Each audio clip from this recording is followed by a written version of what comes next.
Namaste YouTube family, thoughts with cooking या चॅनलमध्ये तुमचं मनापासून स्वागत आहे। आजची रेसिपी आहे हरभऱ्याची भाजी आणि बाजरीची भाकरी।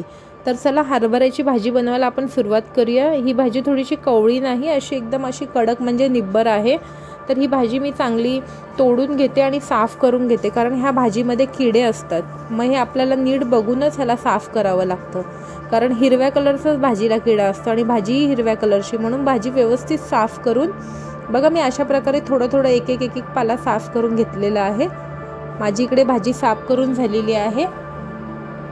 हरभरी ही भाजी हेल्दी आणि पौष्टिक आहे आणि ही भाजी थंडीच्या दिवसातच येते। ही खायला एकदम टेस्टी लागते।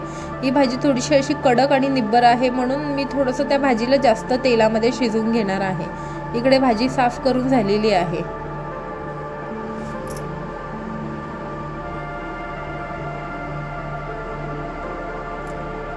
आता इकडे मी भाजीसाठी लागणारं साहित्य रेडी करते। इकडे मी लसणाच्या पाकळ्या घेतलेल्या आहेत, हिरव्या मिरच्या घेतलेल्या आहेत आणि मी इकडे शेंगदाणे घेते। शेंगदाणे मी चांगलं म्हणजे हे गावचे शेंगदाणे आहेत ना, मग मी त्याला सालपाटातून काढून घेते। अशा प्रकारे मी सगळे शेंगदाणे साफ करून घेते, हिरव्या मिरच्या कट करून घेते। शेंगदाणे माझे साफ करून झालेले आहेत आणि आता मी हिरव्या मिरच्या कापायला घेते। हिरव्या मिरच्या पण मी असं जाडसरच कापते। ही भाजी मी असं गावरान भाजी आहे, म्हणून गावरान पद्धतीनेच बनवते। ह्या भाजीमध्ये मी कांद्याचा वापर नाही करत आहे, ना टॅमॅटोचा वापर करत आहे। जर तुम्हाला हवं असेल तर तुम्ही करू शकता, ऑप्शनल आहे हे। इथे माझी हिरवी मिरची कट करून झालेली आहे। आता ह्या भाजी इकडे गॅसवर मी एक पातेलं ठेवलेलं आहे, त्याच्यामध्ये मी 2 चमचे तेल टाकलेलं आहे। तेलामध्ये मी जिरा तडतडून देते। जिरा टाकून माझं झालेलं आहे। इकडे लसूण मी एकदम जाडसर असं वाटून घेतलेलं आहे। लसूण माझं असं लाल गोल्डन ब्राऊन झाल्यानंतर मी त्याच्यामध्ये हिरवी मिरची टाकते। हे चांगलं मी परतून घेते।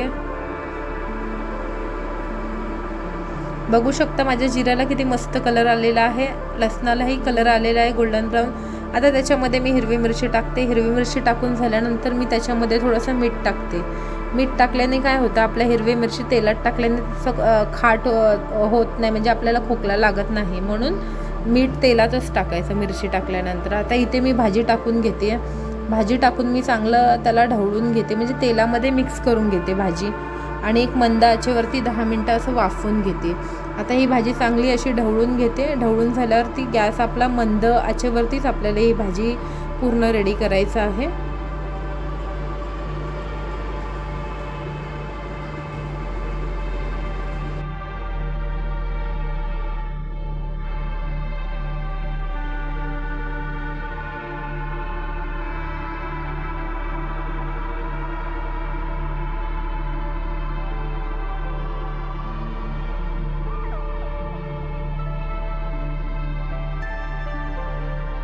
आता मी झाकण लावून एक 10 मिनटं ही भाजी असं तेलामध्येच असं मस्त शिजू देते। जेव्हापर्यंत भाजीचा कलर चेंज होत नाही तेव्हापर्यंत आपल्याला ही भाजी बारीक गॅसवरती असं तेलामध्येच ह्याला मस्त शिजू द्यायचं। ह्याच्यामध्ये पाणी वगैरे नाही टाकायचं। जर तुम्हाला तुरीची डाळ टाकायची असेल ह्याच्यामध्ये तर तुम्ही थोडंसं पाणी टाकू शकता। आता बघा माझी भाजी थोडीशी शिजलेली आहे 10 मिनटानंतर। अजून त्याच्यामध्ये पाणी आहे, म्हणून मी ते पाणी आटवते। मी अजून एक 10 मिनटं ह्याला मंद आचेवरती शिजवते, म्हणजे कशी ही भाजी माझी थोडीशी म्हणजे कच्ची निब्बर आहे ना, म्हणजे असं कडक आहे, म्हणून मी त्याला जास्त वेळ शिजत ठेवते बारीक गॅसवर। जर ही भाजी कवळी असती तर मी ह्याला लगेच माझी 10 मिनटात ही भाजी रेडी झाली असती। बघू शकता आता मी परत एकदा परतते। ते माझ्या भाजीचा कलर पूर्ण चेंज झालेला आहे।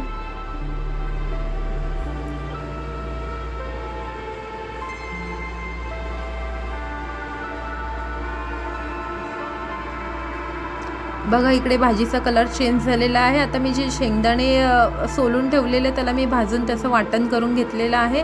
ते वाटण टाकून मी चांगलं त्याला ढवळून घेते आणि शेंगदाणे टाकून एक 5 मिनटं अजून मी मंद आचेवरती शेंगदाण्याचं कूट टाकलं आहे, म्हणून मी अजून झाकण लावून एक 5 मिनटं अजून त्याला शिजू देते। 5 मिनटानंतर आपली भाजी खाण्यासाठी एकदम रेडी होईल।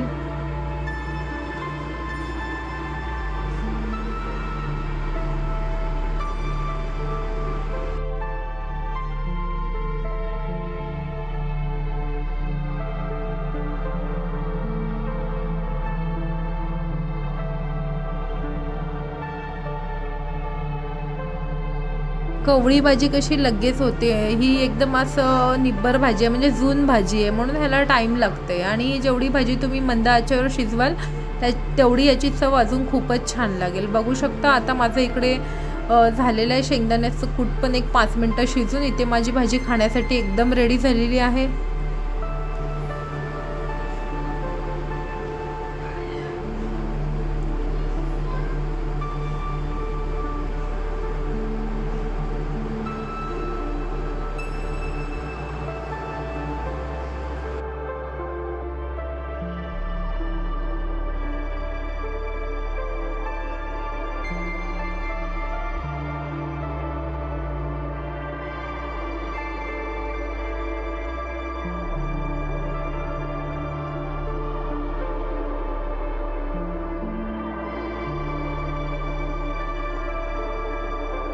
आता ह्या भाजीसोबत खायला मी बाजरीची भाकरी बनवते. बाजरीची भाकरी ही थंडीच्या दिवसात खाण्यासाठी आपल्या शरीराला खूपच चांगली आहे.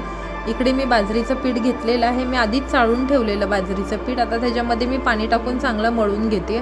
पीठ हे चांगलं 5 मिनटं असं चांगलं मळून घ्या, म्हणजे त्याच्याने आपली भाकरी चिरणार नाही. ह्याच्यामध्ये मी थोडंसं मीठ टाकलेलं आहे आणि चांगलं पीठ मी मळून घेते.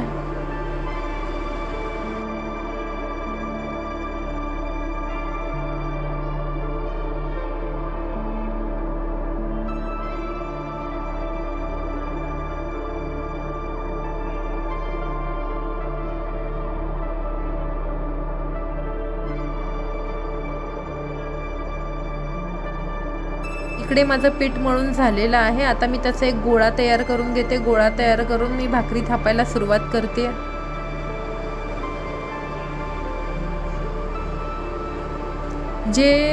ज्या पिठाची मला आता भाकरी करायचं ते पीठ अजून मी एक गोळा चांगला मळून घेतलेला आहे, तुम्ही बघू शकता. नाही तर भाकरी आपली चिरणार.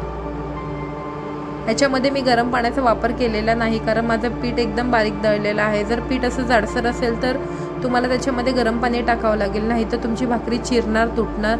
आता चला मी थोडंसं कोरडं पीठ टाकते आणि हाताला थोडंसं पीठ लावून भाकरी अशी थापते. आणि जर तुमची भाकरी फिरत नसेल तर तुम्ही थोडंसं हाताला पाणी लावून अजून फिरून घ्या, मग आपली भाकरी फिरेल. इकडे माझी भाकरी थापून झालेला आहे. आता मी तुम्हाला ही भाकरी शेकून पण दाखवते. बाजरीची भाकरी ही खूपच हेल्दी आणि पौष्टिक आहे, आणि त्याच्यासोबत हरभऱ्याची भाजी, दोन्ही हेल्दी आणि पौष्टिक अशी रेसिपी मी तुम्हाला आज दाखवलेली आहे.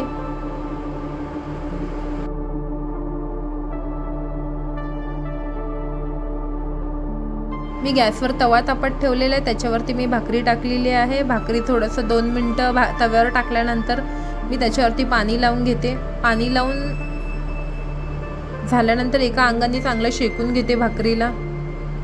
तुम्हाला हाताने जर पाणी लावायला जमत नसेल तर थोडासा छोटासा असा एक कपडा घ्या. कपडा ओला करून त्या ओल्या कपड्याने पाणी लावून घ्या. मी ते हातानेच पाणी लावलेलं आहे. आता ही भाकरी मी चांगलं परतून घेते.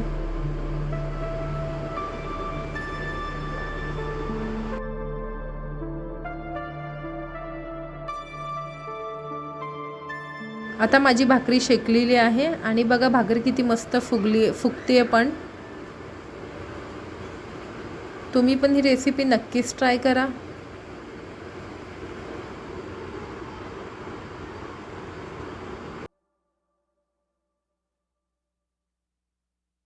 माझी भाजी हरभऱ्याची आणि बाजरीची भाकर खाण्यासाठी एकदम रेडी झालेली आहे. तुम्हाला जर माझा हा व्हिडिओ आवडला असेल तर माझ्या चॅनलला जास्तीत जास्त शेअर करा, लाईक करा, सबस्क्राईब करा आणि मला सपोर्टही करा. धन्यवाद. थँक्यू.